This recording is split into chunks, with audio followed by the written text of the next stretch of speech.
To find a recorder to record yourself, to create some voice notes or something like that on your Samsung Galaxy Watch 9, what you need to do is you need to swipe up on the watch face to open this list of apps. And then in here, we need to find our recorder.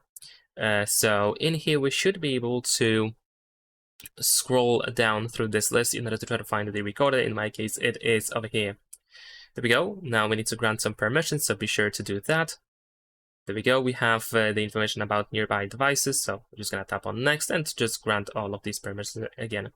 Now we need to tap on next once again, and finally we have access to our recorder, so we can just tap on this red button that we have here at the bottom to start the recording. Now the microphone is located in here between these two buttons, so this is where you can talk to.